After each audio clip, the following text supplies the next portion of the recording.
Hello my brother and sisters. तो कैसे हो आप सब? आई होप आप सब बहुत अच्छे होंगे। और आज मैं फिर से आप लोगों के लिए एक नई वीडियो लेकर हाजिर हूँ। और इस वीडियो में हम लोग no man are foreign poem को के एक्सप्लेनेशंस को देखने वाले हैं। तो आइए स्टार्ट करते हैं। आगे नो मैन आर फॉरेन एडमेस, ये क्या है? एक पोयम का नाम है नो मैन आर फॉरेन, जो कि जेम्स किरकप के द्वारा लिखी गई है। किसके द्वारा? जेम्स किरकप। आखिरकार पहले पोयम का जो नाम है उससे क्या पता चल रहा है? नो मैन, इट मीन्स कोई भी व्यक्ति, आर फॉरेन, फॉरेन नहीं है। फॉरेन नहीं है इट मीन्स विदेशी वो नहीं है, सारे अपने ही लोग हैं। कोई हमसे अलग नहीं है। सारे हम सभी लोग जितने भी आपको, भले आपको लग रहा है कि वो मैन जो है वो आदमी वो कोई दूसरा है, बट रियली वो कोई दूसरा है नहीं, हम खुद ही होते हैं। अब इस पोएम को स्टार्ट करने से पहले अबाउट द लेशन है वो हम लोग जानते हैं। The poem has been written by James Kirkup. अब यह पोएम जो है वो जेम्स किरकप के द्वारा लिखी गई। और in this poem the poet explains that all the people are our friends, brothers and sisters. No one is foreigner. Read and enjoy this poem. और इस पोएम में कवि जो है क्या एक्सप्लेन करते हैं? जितने भी लोग हैं इस दुनिया में वो सारे या तो हमारे दोस्त हैं, या हमारे बहन है, या हमारे भाई है। और कोई भी ऐसा नहीं है जो आपका जो है वो विदेशी हो, एंड दूसरी जगह का रहने वाला या कोई दूसरा हो। Read and enjoy this poem. चलिए हम लोग इस पोएम को पढ़ते हैं और आखिरकार क्या है और चीज़ें वो एंजॉय करते हैं। पोएम स्टार्ट होती है, कवि स्टार्ट करते इस लाइन से, remember no man are strange, no country is foreign. यानी याद रखिए कोई भी इंसान जो है, कोई भी आदमी वो अजीब नहीं होता, अनोखा, अलग नहीं है। एंड मीन्स यहाँ पे स्ट्रेंज का मतलब क्या? ऐसे नॉर्मली अजीब होता, अलग। एंड मीन्स यहाँ पे जितने भी लोग रह रहे हैं वो कोई अलग नहीं है। और कोई देश भी जो है फॉरेन नहीं होती। एंड मीन्स कोई देश भी विदेश नहीं होता। एंड मीन्स कोई देश विदेश नहीं होने का मतलब क्या?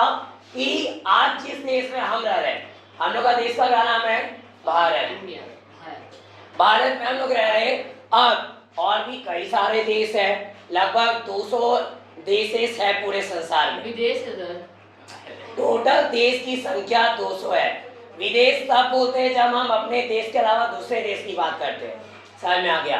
तो टोटल पूरी दुनिया की अगर देश की बात करें तो लगभग 200 है, जिसमें 107 या 8 जो हमारे पूरे मतलब एक वर्ल्ड के रिकॉर्ड, जो एक रिकॉर्ड होती है उसमें उतना को दर्शाया गया। 108 या कुछ ऐसा समथिंग है, और बाकी जो और भी ऐसे नॉर्मली 200 लगभग माना जाता है। और इस तरीके से तो ऐसे कई सारे देश हैं। अगर हम लोग ऐसे नॉर्मली अगर देखा जाए तो वो विदेश नहीं, बिकॉज हम सारे लोग कौन हैं? अपने ही लोग हैं। इसलिए हम लोग को जो है वो भले कोई दूसरा देश हो बट उसको विदेश नहीं समझना, वो विदेश नहीं होता। Beneath all uniforms a single body breathes like ours. सारे यूनिफॉर्म के अंदर इट मीन्स चाहे ऊपर से हुलिया कुछ भी हो, ऊपर से जैसे कोई हिंदू है, कोई मुस्लिम है, कोई पंजाबी है, कोई सिख है, कोई जोरास्ट्रियंस है, कोई क्रिश्चियन है, ऐसे कुछ भी हो, कोई भी धर्म से बिलोंग करता हो, बट सारे यूनिफॉर्म के अगर अंदर देखा जाए, एंड में सारे धर्म को साइड कर दे तो हर एक में क्या दिखाई देगी आपको? एक ही इंसान दिखाई देगा जो जिंदा एक सांस ले रहा होता है। क्या? एक ऐसा इंसान जो जिंदा है, बस सांस ले रहा है। पीके मूवी देखे होंगे, कौन कौन देखा है? पीके पीके मूवी कौन कौन देखा है? हैंड रेज करिए एक बार। कोई नहीं। अब हम लोग पीके मूवी का एक एग्जांपल लेते हैं। पीके मूवी में जब आमिर खान बताना चाहता है कि यहाँ पे कोई भी लोग जो है, जो ऐसे नॉर्मली क्या धर्म का ठिक्का चलाते हैं, आपको कई सारे बाबा या कई सारे ऐसे लोग मिल जाएंगे जो ठगते हैं लोगों को, तो वो सारे लोगों से हम लोगों को बच के रहना चाहिए। और वहाँ पे वही वो पर्दाफाश करने के लिए 4 बंदे को लेके आता है। आज 4 बंदे जो होते हैं, एक क्रिश्चियन होता है, दूसरा मुस्लिम होता है, तीसरा हिंदू होता है और चौथा पंजाबी होता है। अब उसकी हुलिये को बदल दी जाती है। पंजाबी का पहचान क्या है? वो पगड़ी पहने हुए होगा, मूंछ होगी और दाढ़ी होगी, नॉर्मल एक आदमी की बात करें। दूसरा क्रिश्चियन क्या, नॉर्मल उसके कपड़े होते हैं, वो क्रॉस पहनते हैं, ये सारी कंडीशन होती है। तीसरा मुस्लिम का क्या पहचान है? एक कैप और दाढ़ी थोड़ी। चौथा अब बच गए हिंदू। हिंदू क्या, नॉर्मल होते हैं, उनका मूंछ होगा और दाढ़ी होगा और तिलक लगा होगा, बस। और तिलक तो ऐसे वो नेचुरली होता नहीं, वो हम लोग खुद लगाते हैं। आगे तो अब यहाँ पे कंडीशन अगर बात करें, अब वो क्या किया, सारे को पलट दिया। इनमें जो हिंदू था उसको पंजाबी बना दिया, जो मुस्लिम था उसको क्रिश्चियन बना दिया, जो क्रिश्चियन था उसको मुस्लिम, सबको उलट पुलट कर दिया। अब जब उस बाबा से पूछा गया कि आखिरकार आप बता दीजिए कि इसमें हिंदू कौन है, मुस्लिम कौन है और कौन कौन है, अब वो सबका हुलिया तो देख लिए। अब हुलिया देख के वो बता दिए। नॉर्मली हम लोग यही करते हैं। आप इंसान को कैसे पहचानोगे कि कौन से वो धर्म का है, क्या पहचानोगे? अगर आप अगर वो पगड़ी पहने हुए है, आप समझ जाओगे कि ये पंजाबी है। बट अगर कोई हिंदू पहन ले पगड़ी, आप क्या बोलोगे? उसको हिंदू बोल पाओगे? पंजाबी ही नॉर्मल बोलोगे। तो आपको वैसे ही बता दिया।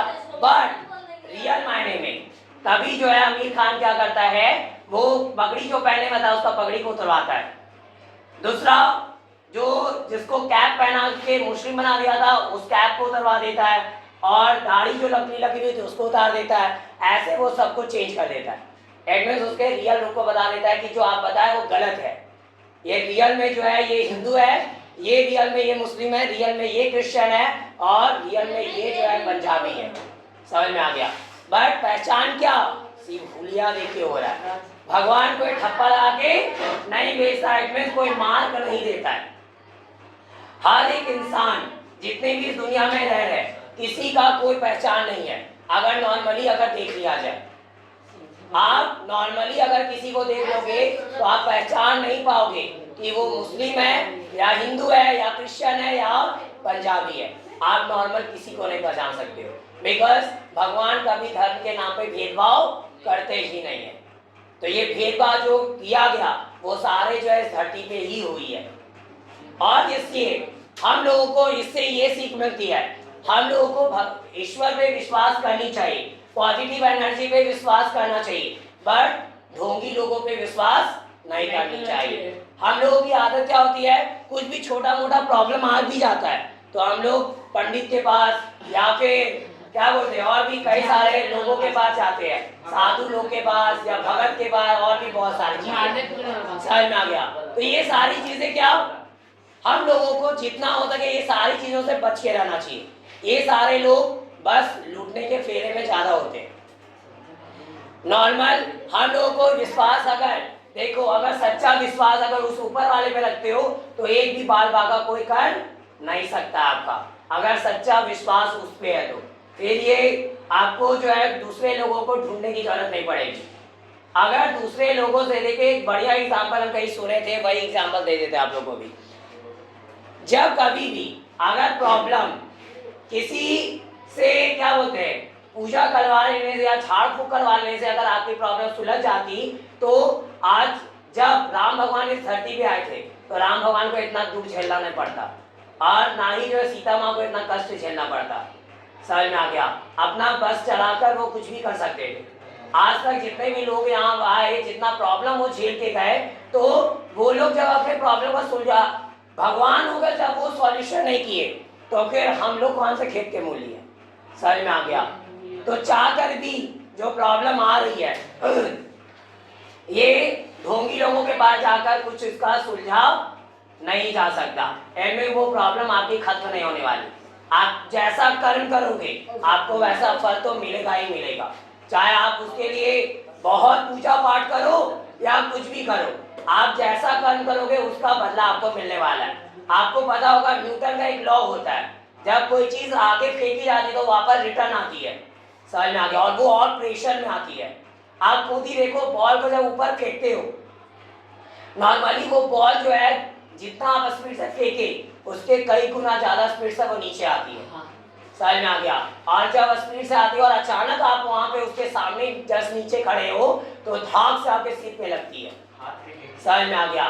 अगर बाई चांस नहीं कैच कर पाते और आपके सिर पे गिर जाए तो आपको वो चोट पहुंचाती है। इसका मतलब क्या है, आप जैसा करोगे उसका कई गुना स्पीड से आपको वो मिलने वाला है। इसलिए जो है हम लोगों को अपना कर्म सही रखना चाहिए। अगर हमारा कर्म सही है, अगर हम दूसरों का बुरा ना चाह रहे तो हमारा फिर कभी कोई बुरा कर ही नहीं सकता है। तो ये चीजें बस ऊपर वाले पे हम लोगों को विश्वास रखना चाहिए।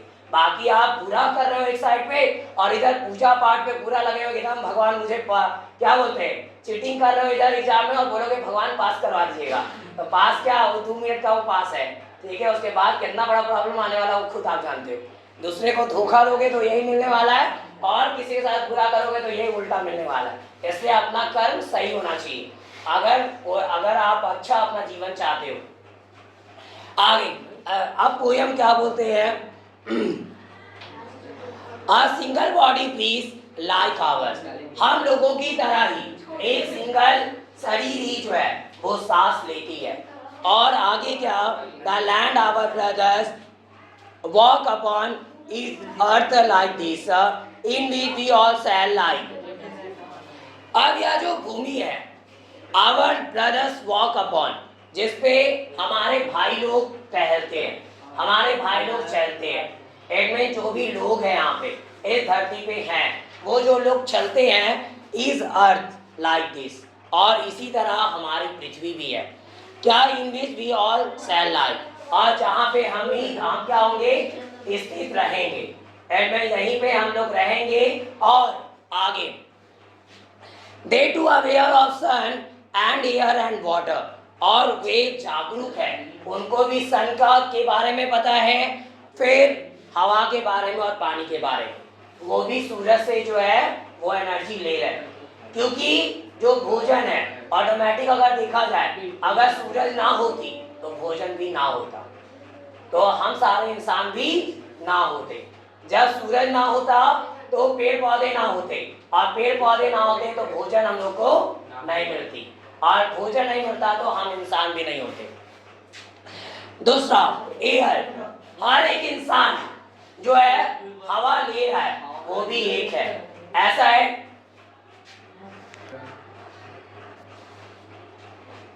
अब हवा भी, हम इंसान एक ही सांस ले रहे हैं, ऑक्सीजन एक गैस है जो हर एक इंसान लेता है, और वो हमारा ऑक्सीजन गैस है। अब इसके अलावा कोई अजूबा है क्या कि कोई कार्बन डाइऑक्साइड लेके जिंदा है? कोई नहीं। इट मींस हर एक इंसान क्या, जो सांस ले रहा है वो ऑक्सीजन ही ले रहा है। दूसरा चीज, वाटर, पानी भी एक ही है, पानी ऐसा नहीं है कि कोई अलग है, पानी भी सबके पास जो आ रहा है वो एक ही पानी है। अरे उसको फिल्टर कर दे वो अलग चीज है, पानी तो वही है, H2O ही है, हाइड्रोजन का 2 मॉलिक्यूल और ऑक्सीजन मिला हुआ है, उसके अलावा और कुछ नहीं है पानी, समझ में आ गया। H2O ही होता है ना केमिकल फॉर्मूला, तो हाइड्रोजन 2 मॉलिक्यूल और ऑक्सीजन एक, और यही तो मिलकर पानी बना हुआ है। तो आप पानी भले फिल्टर कर दे हो, आरओ वाला पी लो या मिनरल वाटर पी लो या कुछ भी पी लो, पानी वही H2O ही मिलने वाली है आप लोगों को। आगे, are fed by peaceful harvest, आज जिसका भरण पोषण करवाया जाता है, किसके द्वारा, पीसफुल हार्वेस्ट के द्वारा। जो भी अनाज है, जो भी शांतिपूर्ण जो अनाज मिले हैं, वो अनाज के द्वारा ही जो है सबका भरण पोषण होता है। आगे है, by wars long winter stop, यानी जब ठंडे का टाइम में युद्ध का दौर चल रहा होता है और जब लोग भूखे होते हैं, तो यही हार्वेस्ट के द्वारा, फसल के द्वारा उनको जो है भोजन दिया जा रहा होता है। Their hands are ours, and in their lines we read a labor not different from our own। अब उनके हाथ जो है वो भी हमारे खुद के हैं, यानी दूसरों का हाथ जो है वो हमारा खुद का हाथ होता है, कोई अलग का हाथ नहीं है। And in their lines we read, और उनके लाइन में जहाँ हम पढ़ते हैं, are liver not different from our own, और हमारे खुद के अपने से वो कोई भी उनका परिश्रम, उनकी जो मेहनत है वो अलग नहीं होती, वो मेहनत भी एक ही है। और यहाँ पे मेहनत एक ही है, कोई अलग नहीं, बिकॉज एक दूसरे पे लोग निर्भर है। आज किसान खेती करना छोड़ दे तो हम इंसान नहीं जी पाएंगे, ये कंडीशन है। आगे, remember they have eyes like ours that wake or sleep and a strength that can be won by love. याद रखिए उनके पास आंखें जो हैं जस्ट हमारे अपने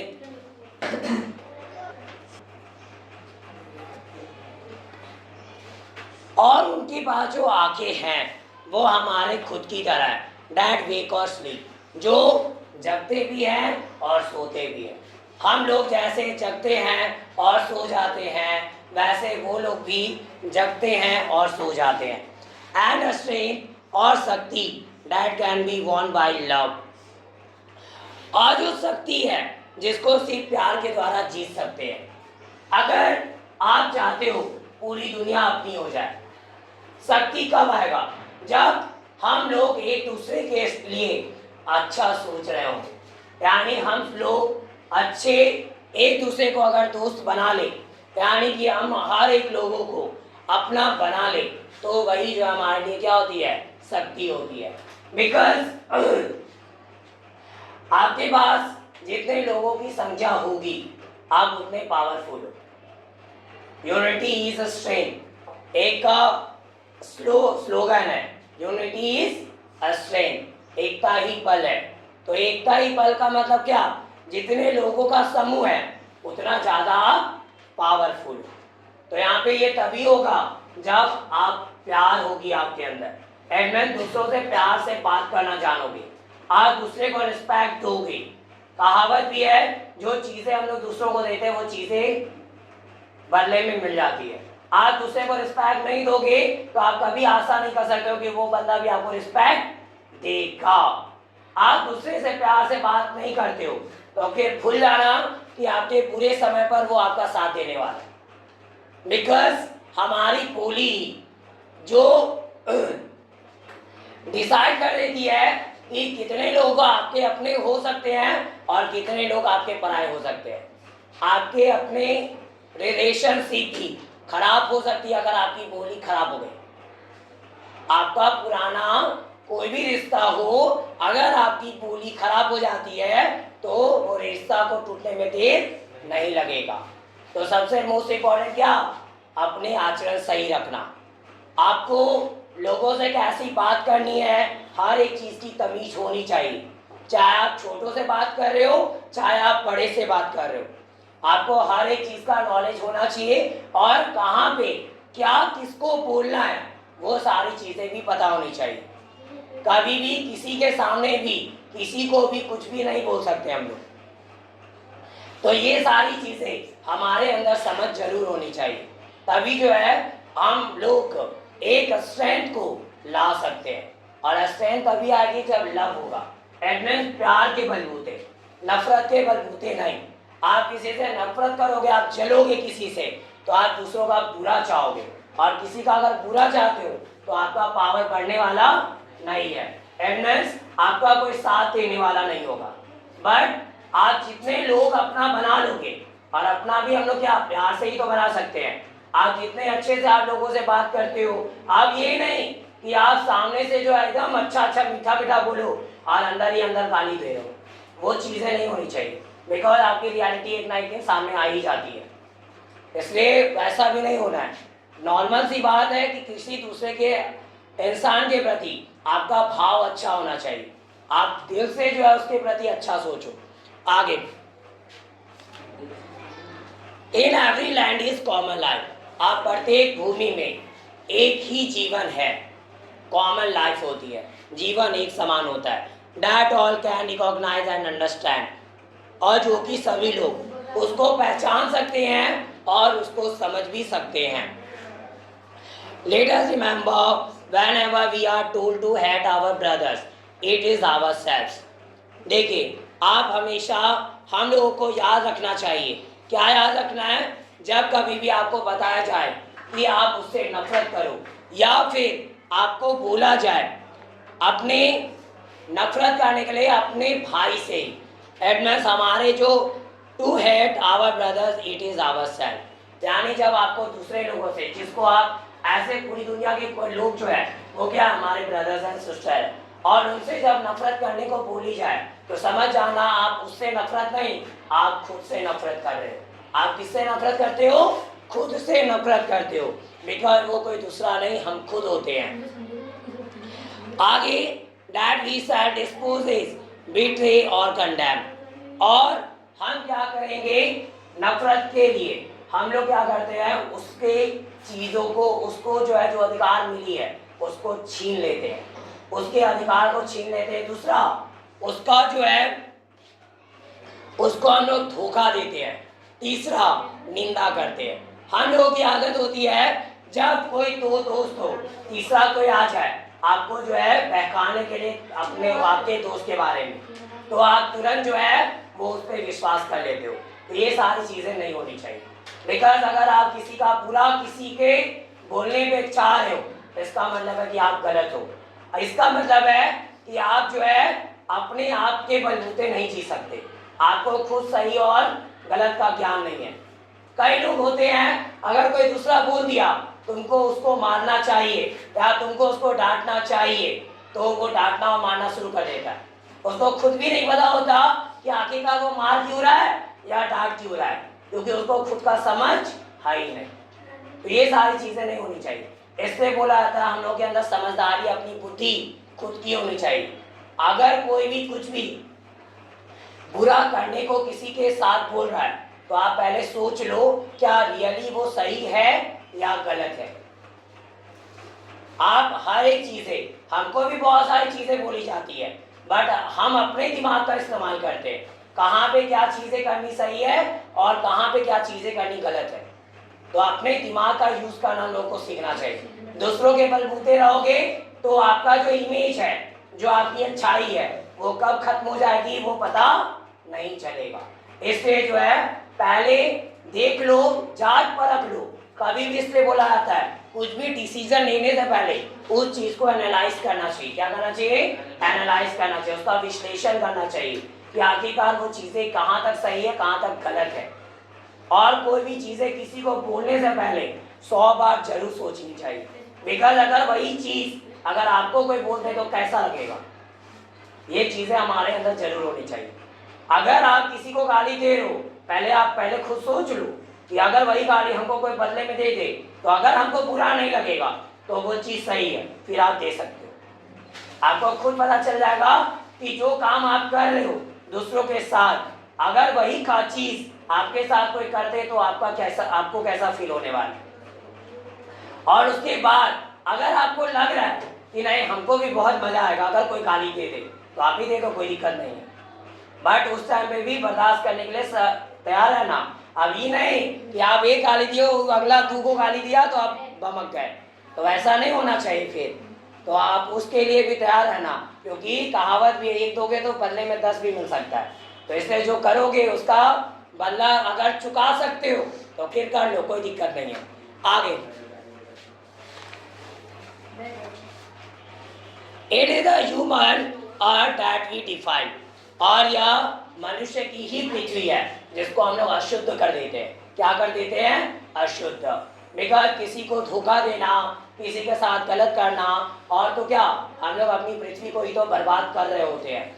आगे, remember we who take arms against each other, याद रखो जब आप एक अपने के विरोधी हथियार उठा लेते हो, आप एक अपने के विरोध में हथियार उठा लेते हो, तो क्या दूसरे को आप चोट पहुंचाते हो? नहीं, वो आपके खुद के लोग होते हैं जिसको आप नुकसान पहुंचा रहे होते हो। इसलिए हमें बिना सोचे समझे हथियार भी नहीं उठानी चाहिए। आगे, our health of fire and dust out is the innocence. अब यह जो आग जो हमारे अंदर उठ जाती है दूसरे के जलन के प्रति, और वही नर्क का द्वार होता है हमारे लिए। वो क्या है? नर्क है, वो नर्क होती है। एंड डस्ट, और वो धूल की जो आग है आउटेज देती है, इनो से कोई बर्बाद कर रही होती है, इनो से इसकी जिंदगी को उचाड़ कर रख देती है। जिसकी कोई गलती नहीं होती फिर भी वो लोग बर्बाद हो जाते हैं। जैसे अभी हम लोग देखे यूक्रेन और रशिया युद्ध रहा था, अब यूक्रेन और रशिया में तो युद्ध हो रहा है, बट जो लोग जिनकी कोई कसूर नहीं थी, जिनका कोई गलती नहीं था, वो बेचारे भी मारे जा रहे। ये सारी चीजें गलत है, तो हम लोगों को ऐसा बिल्कुल भी नहीं करना चाहिए जिससे इनोसेंट पीपल को क्या नुकसान पहुंच जाए। Of air that is everywhere our around, और ये एयर की अगर बात करें, और ये एयर जो है प्रत्येक जगह पर वो हमारा खुद का है। ये हवा जो बह रही है वो हमारी खुद की है। कोई भी चीज़ें जो यहाँ पे हो रही है हम खुद ही होते हैं। Remember, no man are strange and no country is foreign. और याद रखो, कोई भी इंसान फॉरेन अजीब नहीं होता, अलग नहीं होता, और कोई भी देश विदेश नहीं होता। यानी कोई भी इंसान जो है यहाँ पे वो अलग नहीं, और ना ही कोई देश विदेश है। और यहीं पे ये पोयम समाप्त होती है, जिससे हम लोग को यही सीख मिलती है, चाहे कुछ भी हो जाए अपने दिमाग का इस्तेमाल करिए, दूसरे की बातों पे हमेशा मत जाइए। हमेशा क्या, कभी मत जाइए। आप पहले उसकी बातें अगर सही भी है तो आप उसको पहले सोचो, एनालाइज करो, क्या अगर वो चीज़ हम कर रहे हैं तो मेरे लिए भी सही साबित होगा या नहीं होगा। हर एक चीज़ में, हर एक चीज़ों में आपको ये करनी चाहिए, और खासकर बुरी चीज़ें में तो बिल्कुल भी। जैसे कोई बोल दे तुमको उसको मारना चाहिए, तो आप ये नहीं कि मार दिए जाके डायरेक्ट, पहले सोच लो क्या रियली मारना सही है या गलत है, या कोई दूसरी चीज़ करके भी चीज़ों को खत्म किया जा सकता है या समझाया जा सकता है। तो वो सारी चीज़ें नॉलेज होनी चाहिए हम लोगों को। तो ये सारी चीज़ों का ध्यान रखना है, और हम लोगों को जितने भी लोग हैं हमारे आसपास उसको अपना ही समझना है, अपना ब्रदर और सिस्टर ही समझना, उसके अलावा कोई दूसरा नहीं समझना। और ये जेम्स किरकप के द्वारा लिखी गई एक प्यारी सी पोयम थी जो यहीं पे समाप्त होती है। अगर आपको यह पोयम की एक्सप्लेनेशन अच्छी लगी हो तो प्लीज़ मेरे इस वीडियो को लाइक ज़रूर करें और ज़्यादा से ज़्यादा शेयर करें, और ताकि और भी लोगों तक यह वीडियो पहुंच सके। और मेरे इस चैनल को सब्सक्राइब भी ज़रूर करें ताकि मेरी आगे आने वाली वीडियो की नोटिफिकेशन आपको सबसे पहले मिल सके। Thanks for watching my video. Have a nice day.